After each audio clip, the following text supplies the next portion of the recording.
Dinanzi MC Mapina Madenja Gaisi Ya digital Nubuwe manafu Ngoma bai charira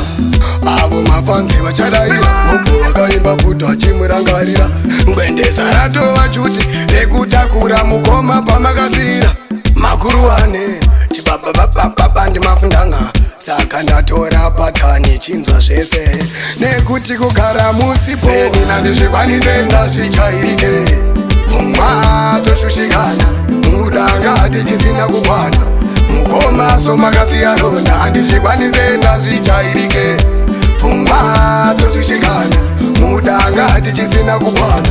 Mukoma somakasiya ronda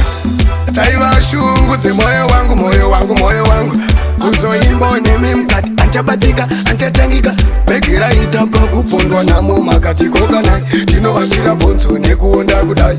Dai upenyu haitengwa Na inotenga wako so iwe wako tenga wamai Chitenda saye nina ndizvikwanise ndazvichairike Mumwa toshushikana Mudanga hatichisina kukwana Mukoma somakasiya ronda Handizvikwanise ndazvichairike Pumba toshushikana Mudanga hatichisina kukwana Mukoma somakasiya ronda Vaiva nemoyo nerudo mokuzororai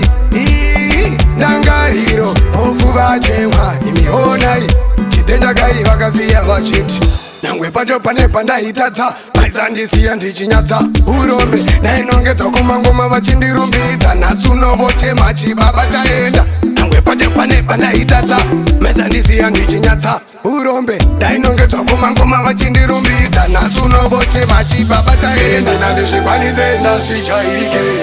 Mumwa toshushikana Mudanga hatichisina kukwana Mukoma somakasiya ronda Handizvikwanise ndazvichairike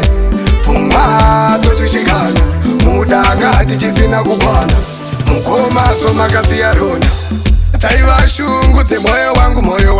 wangu Kuzoimba nemi mkati Anchabatika, anchatangika Begira itapa kupondwa namo makati koka nai Tinovachira bonzo nekuonda kudai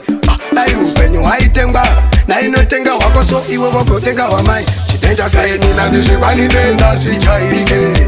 Mumwa toshushikana Mudanga hatichisina kukwana Mukoma somakasiya ronda Handizvikwanise ndazvichairike Mumwa toshushikana Mudanga hatichisina kukwana Mukoma somakasiya ronda